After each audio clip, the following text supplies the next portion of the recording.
Good morning, ladies and gentlemen. Welcome to the very first event of the Belfry's 50th anniversary season.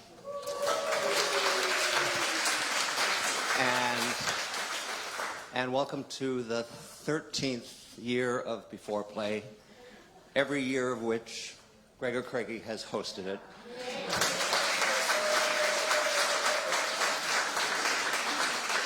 On a Saturday morning. I'd like to start by acknowledging that for 50 years the Belfry has been located on the traditional territories of the Lekwungen-speaking peoples. So on behalf of everyone at the Belfry, past and present, I'd like to extend our sincerest thanks to the Songhees and Kasapsum nations for the privilege of living and creating on this territory. Is there anyone here? There are some people who are new to B4Play. Yes, so just to explain, B4Play is a collaboration between Belfry Theatre and CBC Radio. It is designed to provide some insights and some interesting information about the upcoming plays. And as you can see, it's been a very popular event. Because it's being recorded and will be replayed on CBC, the individual interviews, please make sure that your cell phones and watch alarms and anything else is turned off. And that reminds me, mine is not.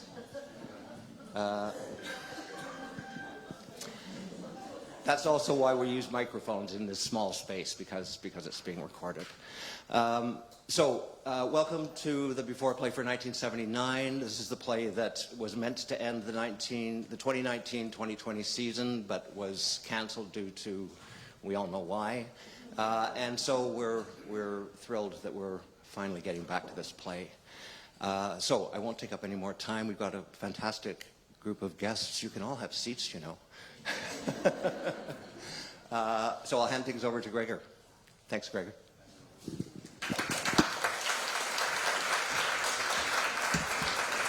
Thank you, Michael, and thanks everybody for coming. Nice to see so many familiar faces, but also new faces as well. And our first guest is Justin Liefso, an assistant professor of political science at the University of Victoria. Justin grew up on Treaty 4 territory in Moose Jaw, Saskatchewan. He received his BA from the University of Regina, his MA and his PhD from the University of Alberta. Before pursuing an academic career, he served as a public servant in Saskatchewan, working for the Ministry of Health and the Office of the Provincial Auditor.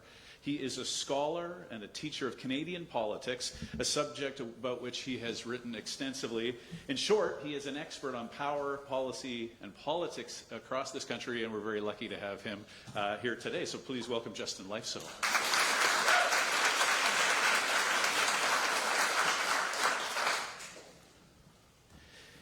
Joe Clark was the youngest Prime Minister in Canadian history. I didn't quite realize this. He was one day before his 40th birthday when he became Prime Minister.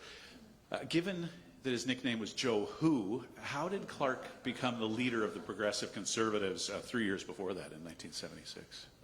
Barely.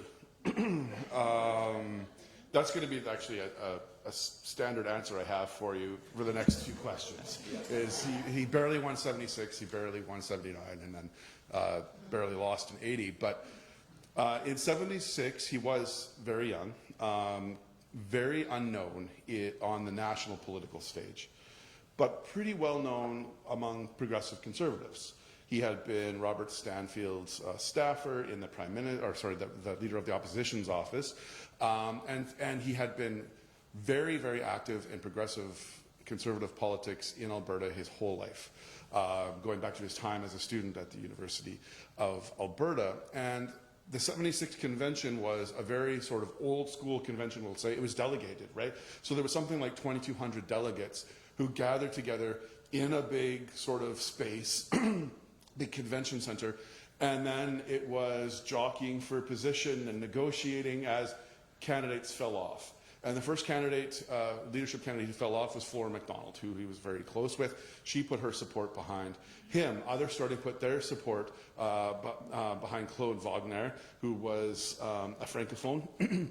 And then Brian Mulrooney was sort of one of the last ones to drop out, and he said, oh, my delegates can go to whoever they want. And Clark won by something like 60 votes out of 2,000 delegates on the last ballot, the fourth ballot. And so he barely squeaked it out. He squeaked, and this was the type of leadership victory that was sort of marked by everybody's second favorite, right? He was the second on a lot of people's ballots. And so he was not a lot of people's favorite, but he was well known in the party, even if he wasn't well known on the national stage. And just by the nature of how that convention went, he pulled it out in 76. Okay, so then we go forward 3 years, thereabouts, to 1979. Pierre Elliott Trudeau has been in power and the Liberals for 11 years. How does Joe eke out a victory against Trudeau? Well, I mean, as Pierre Trudeau's son found out relatively recently, it's hard to stay popular for that long, right? Pierre Trudeau's people pushed him to call an election in 77 when they were actually quite still popular. Joe Clark was even less known, and he didn't. And then as time went on from 77 into 79, and by 79 they're well into their 5th year of their mandate, he just kept getting more and more unpopular. He was, and one thing I want to do here is sort of set the stage and talk about this really turbulent historical period in Canada and beyond. You've got the oil shocks, you've got the Iranian Revolution, which Clark has something to do with, and then you've got the Quiet Revolution has sort of bubbled up for the past 15 years, and René Lévesque has won in 1976, and now you have a PQ government pushing for a referendum by 1979. And so there was all of these different things. And then there was stagflation. You had economic malaise and high inflation at the same time. And so, as I heard someone say, Canadians were worried about the price of gas and groceries, and Trudeau kept talking about the Constitution. He wanted to patriate the Constitution. So he kept going back to his sort of great vision in a way that people by that time were kind of tired of it, and they were kind of tired of him. And so I think that that was part of what led to Clark winning in 79, was even though he wasn't unknown, people were kind of tired of Trudeau. And so Clark gets a minority government. The Progressive Conservatives won a minority. They were in power for less than a year. He was Prime Minister for less than a year, far from the shortest. And he had a few successes, I think it's fair to say, introducing the Freedom of Information Act, eventually passed by Trudeau, the rescue response to the Iranian hostage crisis, also known as the Canadian Caper, which was made famous and I think made American in the film Argo, right? Can you tell us about that operation that was Canadian? It was, yeah. So I mean, so you have 6 American diplomats who are sort of caught in the crosshairs in Tehran of the Iranian Revolution. And they are being essentially sheltered by Canadian diplomats. Ken Taylor was the ambassador to Iran, and his wife Pat, and they were essentially, them and some others were sheltering these Americans. And so Taylor was in contact with Flora MacDonald, who was, it was called at that point the Secretary of State for External Affairs, which was the foreign minister, and as well as Clark, and said, we need to do something with these people. And so the CIA, so the plan came up between Canada and the United States, whereby a couple of exfiltration experts, played in Argo by, one of which was played by Ben Affleck, they go to Iran with legitimate Canadian passports. So Clark and MacDonald organized actual Canadian passports being issued for these two and for the American diplomats that were caught under the auspices of being a film crew. So they were supposed to be Canadians who were scouting a location for a movie in Tehran. And so they got in, they had all these passports, they gave the Canadian passports to the American diplomats, and they got to Switzerland actually without a lot of fuss. Okay, so the play 1979 takes place the day that Parliament is to vote on Clark's first budget. Can you situate us in the moment there, and what was the significance of that, and why did he end up losing the vote? Well, I think that a large part of it has to do with those sorts of winds of history that were gusting at this time, both economic and political. And the fact that Joe Clark frankly, was unable to sort of go with those winds. He got caught, he got swept away, essentially. And so you have this sort of economic crisis, we'll say it, that's caused in part by the oil shocks, inflation, stagflation. And he brings down a budget in 1979 that we could call it austerity, but it's an austerity that is different than what I would call austerity typically today, which, so for example, Mark Carney is sort of trying to pursue right now, which was, it was a very straightforward sort of form of, we need to raise as much money as we spend. Okay, and so in that budget, for example, he was trying to privatize Petro-Canada for one instance, and there was some cuts to government spending, which had been growing throughout Trudeau's terms, but there was also additional taxes. So he raised, for example, corporate taxes, he raised tobacco taxes, and he quadrupled the gas tax. And that is something that isn't done really anymore. Like typically austerity is just cut, cut, cut, cut, but he actually tried to cut as well as raise revenue. And that was very unpopular because inflation, again, everything is costing more. Gas is already costing more because of the oil shocks. And then he essentially quadruples the gas tax. And that was very, very unpopular. And as I think the play 1979 will demonstrate quite nicely, is there were people telling him, there was definitely insiders telling him, like, this is so unpopular, we have a minority government. But very famously, he said that he was going to govern like he had a majority. Essentially saying he wasn't going to play ball with the New Democrats or with the Social Credit, the Creditistes who had 5 seats in Quebec. And it just, you know, leading into that budget in 1979, the NDP put forward Ed Broadbent. Actually, it was Bob Rae who put forward a sub-amendment vote on it, saying we don't have faith or we don't have confidence in the government and this budget. And they lost it. Very technical reasons. Flora MacDonald was in Europe. There was a couple of MPs who were, one was sick, one was in Tahiti. And he didn't think they were going to lose the vote, but they lost the vote. He got outfoxed by Pierre Elliott Trudeau, not the first or the last. Yes. And just to clarify, the person in Tahiti couldn't log in by Zoom. Apparently not, no.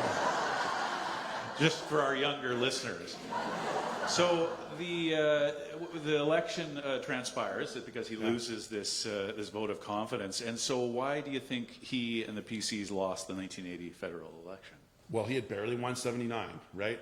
6 seats short of a majority. And when you look at the vote, at the popular vote across the country, it was, you know, he had, actually the vote map, if you look at the map, it's quite similar to what it looks like today, where you have these big blue streaks through the interior BC all the way to Manitoba, and then you've got Liberals and in Ontario and Atlantic Canada, and you've got these sort of big geographic blocks. And so he had won on the strength of the West, and he had eked out a little bit more than the Liberals in Ontario. But had been decimated in Quebec. He was deeply unpopular in Quebec. People did not think that he had the stuff. The Federalists did not think he had the stuff to take on Lévesque. And so he had only won 2 seats in Quebec in 79, and something like 14% of the popular vote.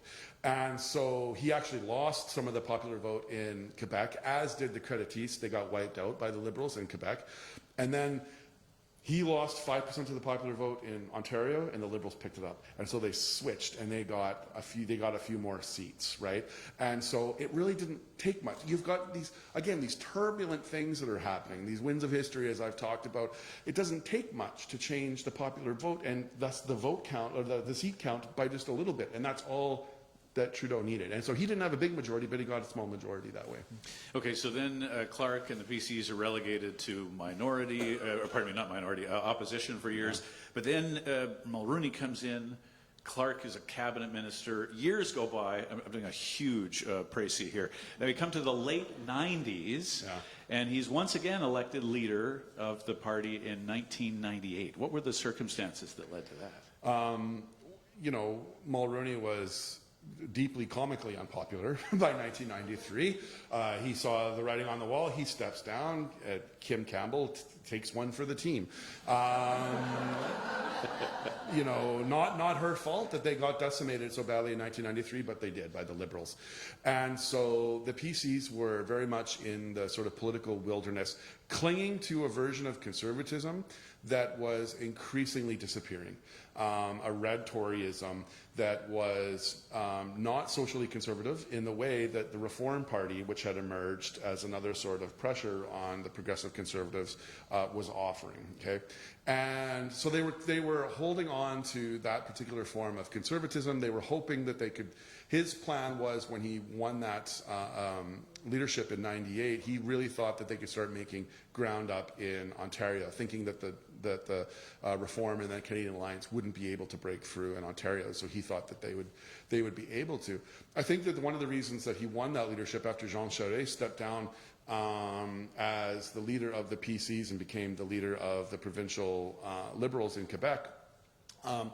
He was a steady hand. He was well known and frankly well respected. He kind of took on this persona as a statesperson, and I think that that was some of the appeal of him being elected, and that was very different than '76. That election, that leadership conference took place by telephone, like it was a teleconference, and so it was much more sort of behind closed doors than the sort of big thing that happened in '76. And so, yeah, he was the leader for a number of years. He performed very well in the leaders' debate in 2001. Most people thought he won, and he was actually quite a bit more popular than the party was, despite the fact that people had very warm feelings towards him, I think, and he was quite popular. He really couldn't improve the fortunes of the progressive conservatives. So he steps down. Peter MacKay takes over, and then he leads the PCs into the merger with the Canadian Alliance, leading to the Conservative Party that we have today. I've interviewed him a number of times, often in hotel lobbies and that kind of thing, and I've always been impressed by the response he gets. And so this is way after. We're talking late 90s into the noughts.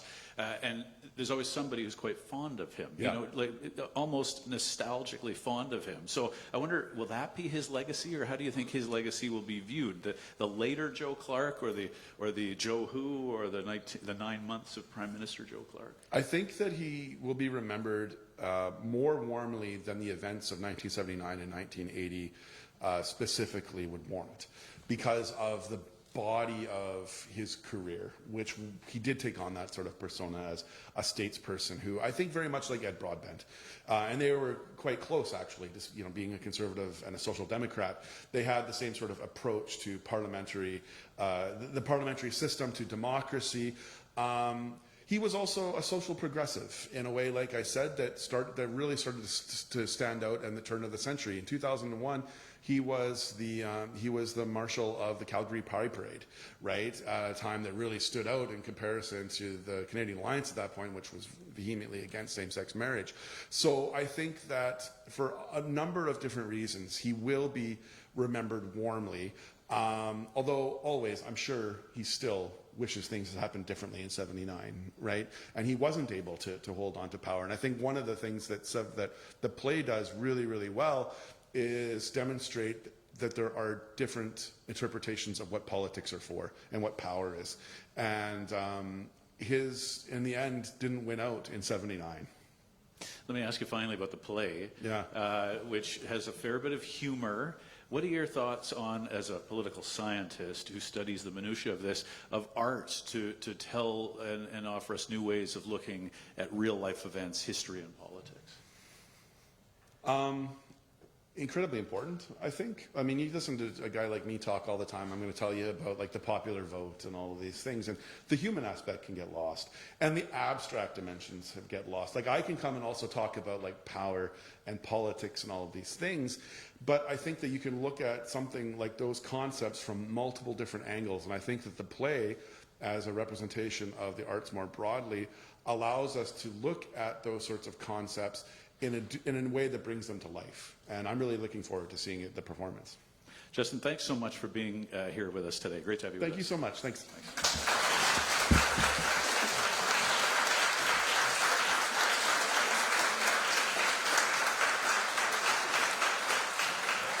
Justin Liefso is an assistant professor of political science at the University of Victoria. Our next guest is actor Nathan Howe, who portrays Joe Clark.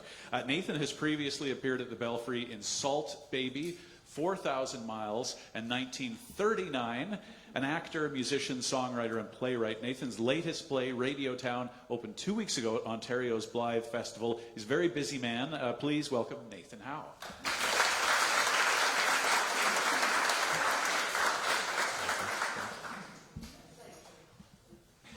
Thank you. For those who didn't hear, somebody said, he looks like Joe Clark. You are an extremely busy person. I think that's fair to say. In fact, somebody said you're one of the busiest people in Canadian theatre with a number of different irons in the fire at any given time. Can you take us through your artistic journey that brought you to this very busy point? Yeah, totally. I got my BFA in theatre at the University of Saskatchewan.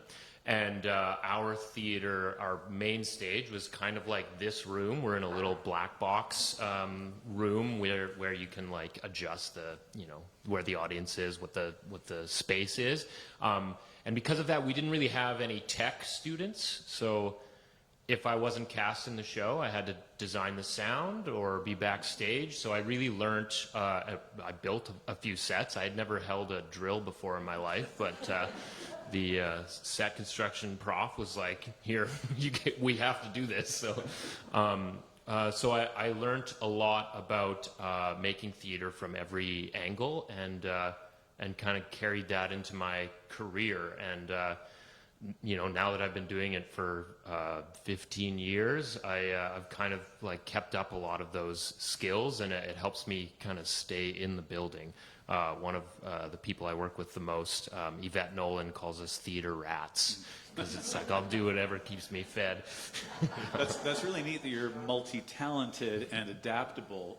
But was there anything about acting in particular, any particular moment in theater that made you really think, yeah, no, it really is the acting that I love?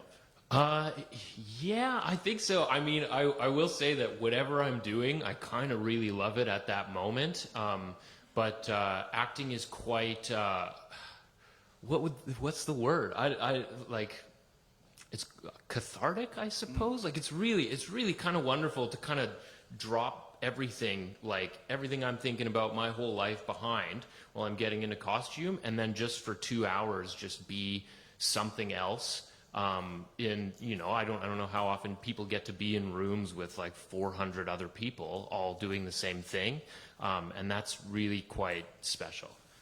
Now, I want to ask you about being in Vancouver, because you recently moved from Toronto to Vancouver. Mm-hmm. What are the theater communities, the two theater scenes, like by comparison? Oh, I mean, I'm still new to Vancouver, so it's kind of, I'm feeling it out a bit, but it's yeah, I don't know. I don't know what the difference is yet. In Toronto, there's a lot, and it's really spread out around the city. And I saw so much theater in my 8 years there. I would, just, it's 6 o'clock. What are we going to do tonight? Well, here's the list of stuff we can go see. And in Vancouver, there's less, but there are fewer people, so that makes sense. And yeah, I'm still kind of finding my way around. I landed in a nice spot in Vancouver. I can walk to a lot of theater, which is great. That's great. Yeah. Now, what about this role, Joe Clark, 1979 in the play? Did you know this play before you were offered the role? I did. I saw it at the Shaw Festival. It was the Great Canadian Theatre Company premiere that co-pro'd with Shaw, and they were just putting the show on random stages and in locations around town, and I happened to be there one weekend where it was an 11 p.m. late night show on another show's set, and it was so fun. It was $5 ticket. The whole audience was there for this comedy, and I didn't know anything about Joe Clark. This was before I was born. So I learned a lot while laughing. Yeah. That's good. So it made you laugh. Oh, totally. It's very silly. Okay. And so did you then leave the brushing up on the politics, the history, who was Joe Clark, until you got this role, or did it come before then? I felt I got my education from the play at the time, but no, yeah. Once I got offered the role, I started looking, because I just moved to Vancouver, I went almost straight to the library to get a library card, because I was like, I know I'm going to need this, and so I started reading a lot of stuff about him and about those years, specifically, about him and the Conservative Party. Yeah. Do you want to watch, if you're trying to portray a real living person, do you want to watch a video of them, their mannerisms, that kind of thing, or is that helpful or harmful as an actor? Yeah, I mean, it depends on the actor. I found it helpful because his mannerisms are quite interesting, significant, and are mentioned in the script. These are the parts of Joe Clark that you should look into. These are the parts that you need to ignore. No, there's no real list of things, but but there's a few things share that list like with us, yeah, okay, right. all right. Good to clarify. The script talks about his distinctive laugh, which is hard to find on YouTube, and the way he holds his hands. But I found watching him, the way he holds his hands really connect to the way that his arms sit. These are really actorly things, like how do his arms sit on his body, and how he doesn't use this part of his arm when he's speaking. It's very different from me, who, my actor training, I use everything for everything. It's so interesting. So here I am as a non-actor, imagining you're thinking of script, dialogue, but you're worried about arms as well. Yeah. Well, I shouldn't be worried about the script at this point before we're going to open. That's just, do that sleeping by now. So your elbows stay pinned to portray Joe Clark. In some ways. Although he would lift. There's a great clip of him in Parliament, in the House, where it's like his arm got caught. He's pointing out something, and it just got caught out there, and he's still listening. But it's like I feel like I would. But yeah, so look for these little things. What can I do to still be like believable on stage? I suppose too. Yeah. And so, what were your impressions of Joe Clark? Maybe initially formed by watching 1979 the first time, but when you came in, when you were assigned this role, what did you think of the man? I mean, in the play, it's a lot about his principles, and so that's what I'm looking for, and how he stood behind what he believed. He really bet on himself.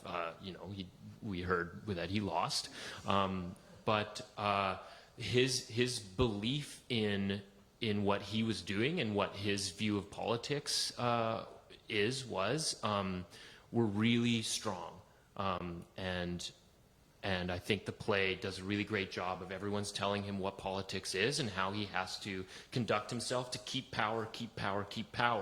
And he believed in what he was doing instead of grasping, which was kind of where I latched onto the character. Like, here's a person who is under immense pressure to do something that he doesn't believe is right, that he believes is against his principles, and he decides to bet on himself instead, which it's a very interesting person to look into. Mm-hmm. Now, I wonder if some people my age and older might not naturally equate Joe Clark with comedy, and yet everybody says it's very funny. So does the comedy come from the characters, from the mannerisms, from the setting, or the dilemma he's in, or how does this become funny? How does it become funny? Yeah, I mean, the writing is so smart, it's so sharp. And also because, it's a revolving door of Canadian political figures who walk into Joe Clark's office through the show. We really get to see the kind of the clown version of these people, and then we get into the arguments and into the political strategies.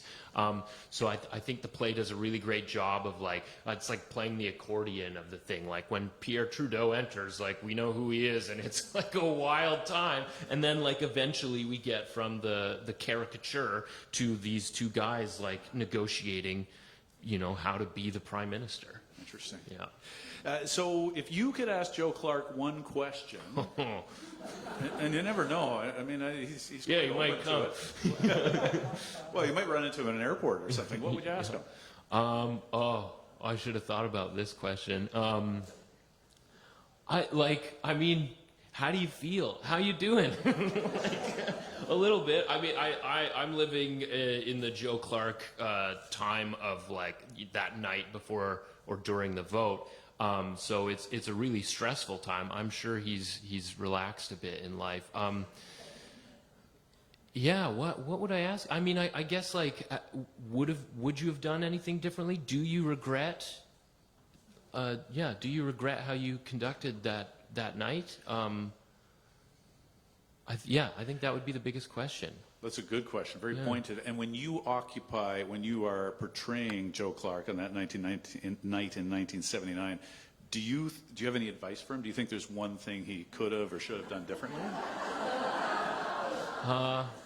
No. Can you expand on that?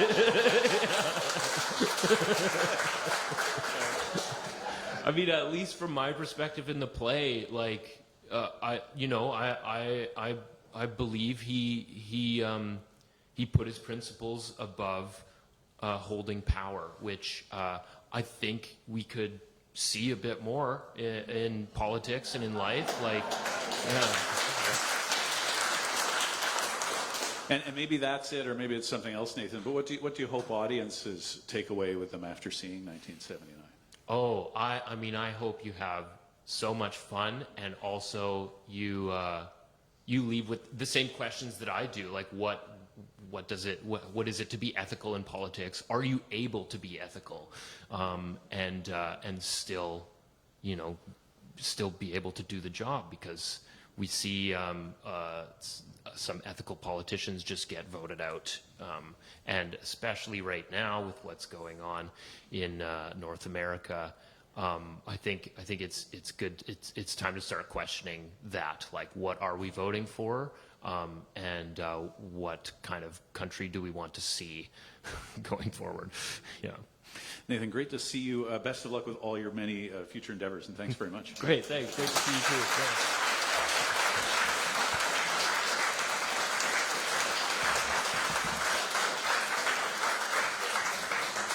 Nathan Howe is playing Joe Clark in 1979. Our final guest today is no stranger to audiences here in Victoria. Director Glynis Leyshon is a freelance director whose work in Victoria includes Rigoletto and Die Valkyrie for Pacific Opera and Vigil for the Belfry. She was artistic director here at the Belfry from 1986 until 1997 and artistic director of the Vancouver Playhouse from 1997 until 2008. Please give a warm returning welcome to Glynis Leyshon.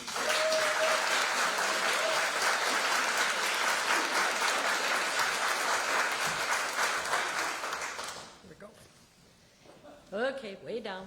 Is that good? Perfect. Yeah, thanks, Glynis.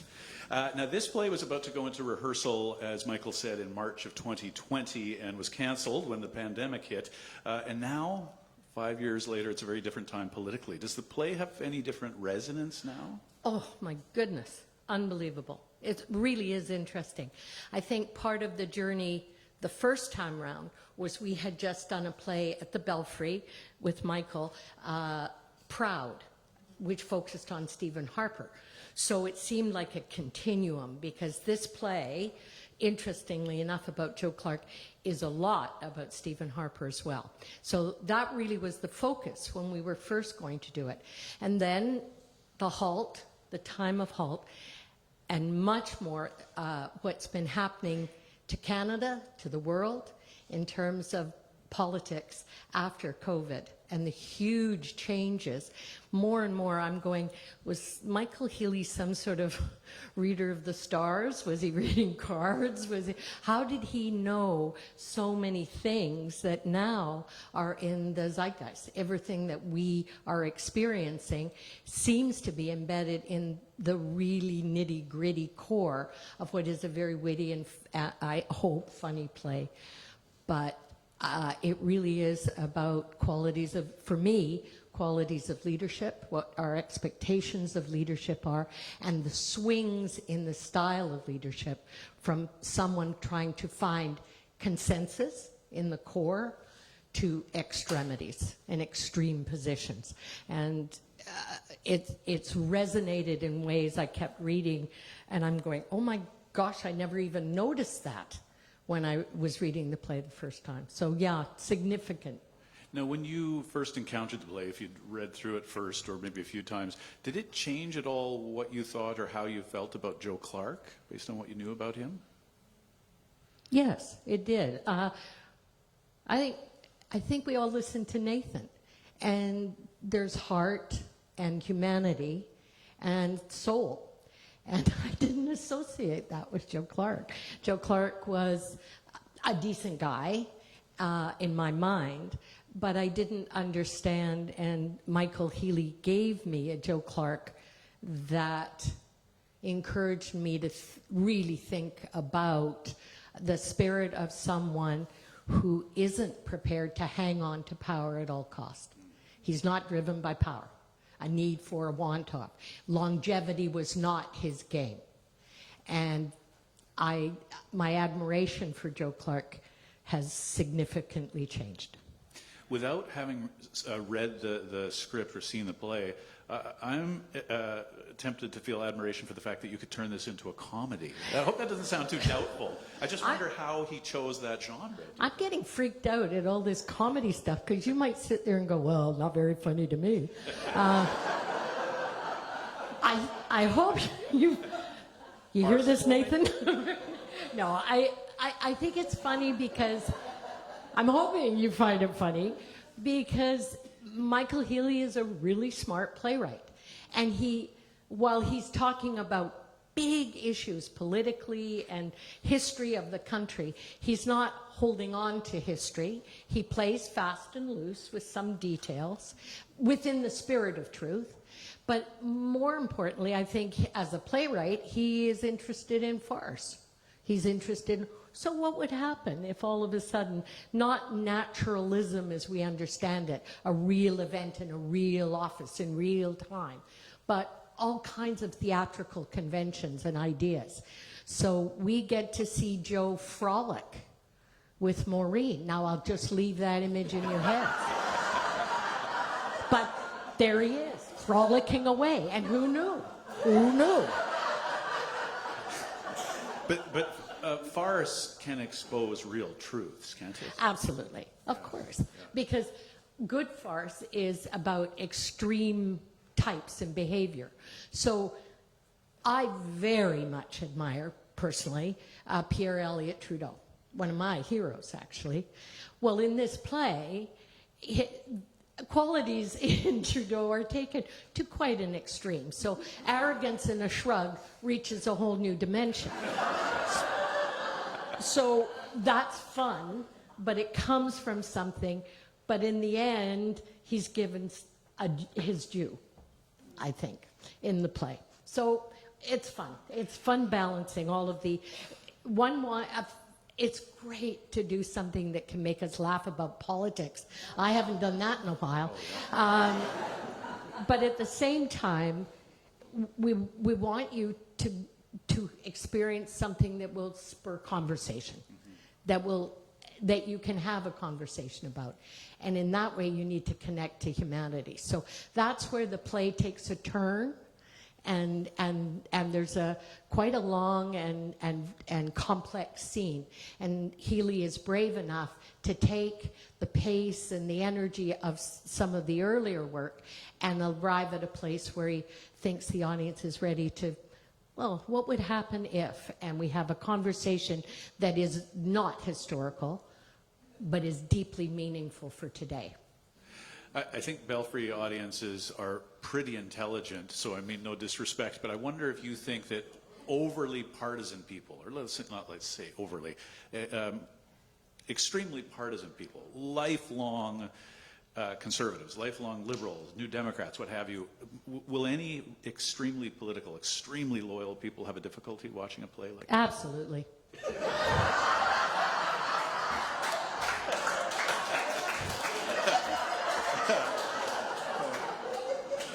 I wonder if you've already faced that. You mentioned Proud about Stephen Harper, and you directed that.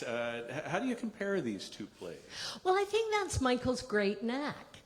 He's obviously a man deeply personally interested in politics. His ex-father-in-law was in fact a cabinet minister, Alan Lawrence, in Joe Clark's government. So he's really invested in Canadian politics. But he is interested in shaking up the images that are out there. You know, you talked a lot about the Joe Who and how earlier in the conversation, how it was easy to kind of, Joe Who got to be what drove an election.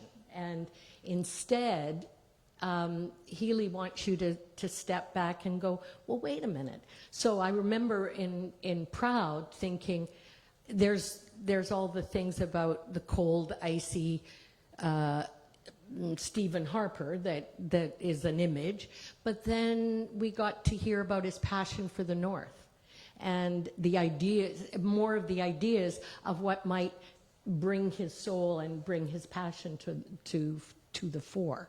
And I think that's the gift of a great playwright, and I think it's something he wants to play with. Yeah. I wonder about the differences for you as a director between directing a comedy or farce like 1979 and a drama or even a comedy like Vigil. I mean, is it a whole different mindset, or is it? Oh, wow. That's a good question. No, that's a good question. Not really. I've always tried to be a director driven by the text. My respect, one of the reasons I love theater is the respect for the writer. So I only want to do a play that I love the writing and want to explore it. So the writing will direct a production, in a good production, of the style, and one tries to be true to it. Vigil, I love Vigil, and it's very funny, but if you don't feel the loneliness of that, I don't know if you saw Vigil or know the play, but of a man who's a lonely, lonely, lonely man, and an old woman that he comes to inadvertently live with. That's the funny part. But they have humanity, and I don't think comedy works until it has humanity. What do you hope audiences take away then from 1979? I think, Nathan, I think what we've been hearing, I hope a conversation about leadership that's a conversation, not a position, but a think through, a look at, a why. Are we a people that enjoy consensus? Is that still who we are? I hope that we have those kind of conversations, as well as an evening of laughter and a sense that as a country, we are important, we have worth, and that when you see the Canadian flag on that set, it fills you with the pride that I feel. Thank you for that. Can I ask you finally about the Belfry Theatre? Oh. Mm-hmm. 50 years is a long time. The Belfry starting its 50th anniversary season. You've been involved since the beginning. What does this milestone and this place mean to you? Can't believe I'm that old. Really, honestly. And I can't believe the Belfry. I mean, we maybe take a little bit for granted, the Belfry, because it has been part of the soul and spirit of our community for 50 years. But it was dodgy. There were a lot of dodgy times and dodgy eras, and it's a constant, we have to be constantly vigilant about what we're doing here, how we're doing it, why we're doing it. Are we listening to our audience? Are we engaging our audience? And I think the Belfry's been extraordinarily lucky in the leadership that it's had, both administratively and, of course, artistically. And we're going through another period of transition with Michael Shimada. This is his final season. And I know that the transition will be made with sensitivity and rigor, and I think that that's a jewel in our community, the Belfry Theatre, and I hope that we hang on to it and treasure it. And you're coming today on this beautiful sunny day to listen about a piece of theatre is the affirmation that we as artists need. So I thank you.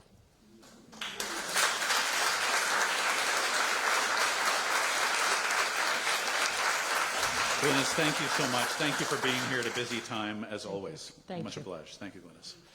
That's Glynis Leyshon, who is directing 1979. I remind you that the box office is open in case you don't have your tickets. Theater season tickets might still be available. Who knows? You can talk to the friendly Belfry staff. They are.